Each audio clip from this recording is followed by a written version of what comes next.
Hey y'all, it's your boy Nasty of Nasty Crunchy Good. Today we're going to talk about some people's worst fears. Some are afraid of spiders, others are afraid of clowns. But what about those who are afraid of being at home alone? Or perhaps not so alone after all.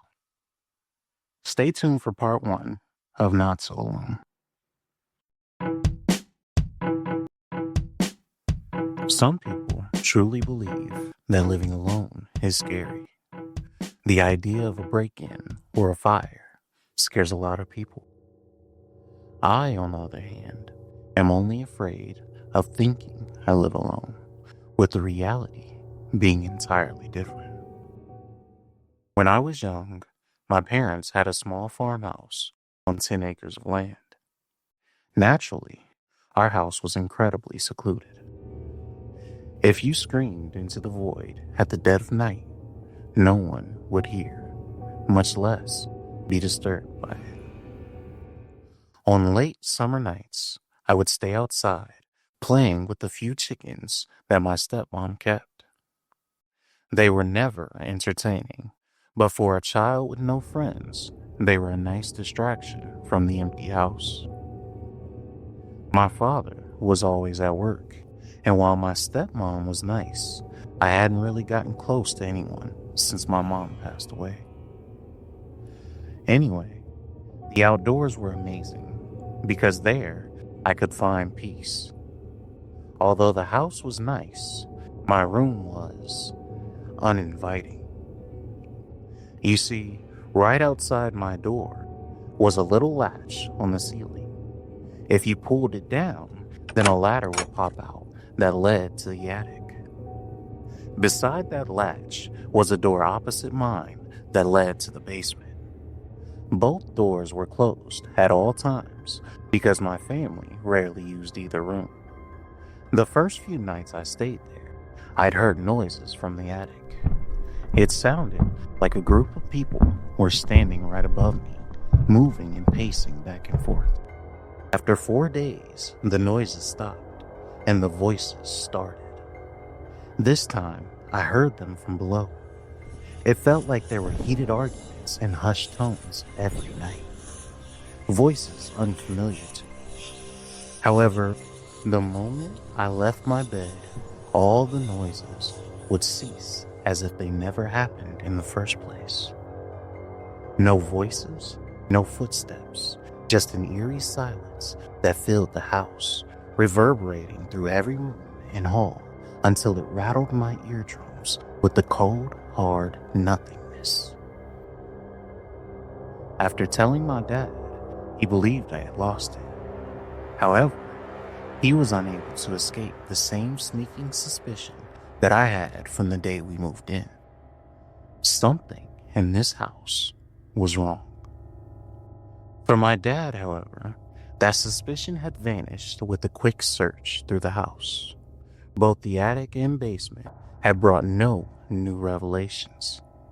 Even with the incredible amount of dust on the floor, there were no visible footprints.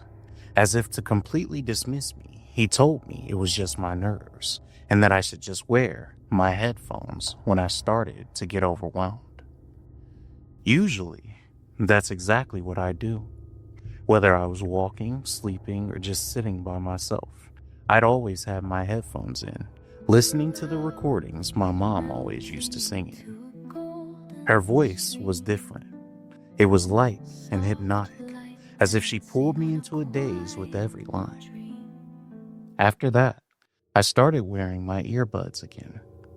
I couldn't completely free my mind from my fears, but at least I wasn't constantly thinking about it. That is, until about a week later.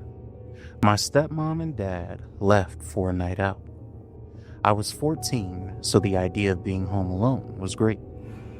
I watched TV and played games for hours.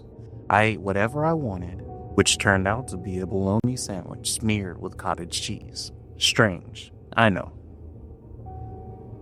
After I was stuffed and exhausted, I completed the routine my dad had taught me.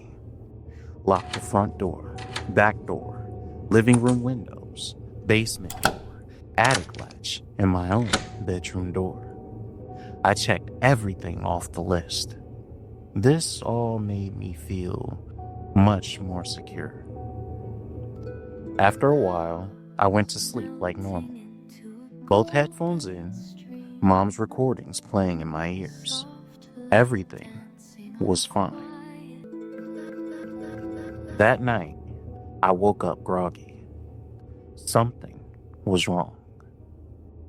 I could still hear my mom's alluring voice in my ears, but it felt different. It was coarse, shrill, and unnatural, like its allure was a fraud and was slowly running out, like something malevolent was mimicking her. That was the first thing I noticed. The second was that I couldn't move. Not my arms, not my legs, not even my head. I was stuck in that spot. It almost felt like I couldn't even breathe. I could only lie there, suffocating in my own bed. Finally, I opened my eyes, and that was my third mistake.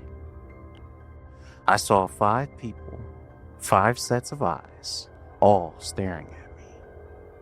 2 on each side of me, and 1 sitting with their knees pressed into my chest. That's why I couldn't breathe. I couldn't make out any of their faces or figures. They were all shadows with eyes, staring into mine through the darkness that swallowed us whole. The only thing I could make out was the one on my chest. I couldn't see what they looked like, but in addition to their eyes, I could see their mouth, curled into a malicious smile.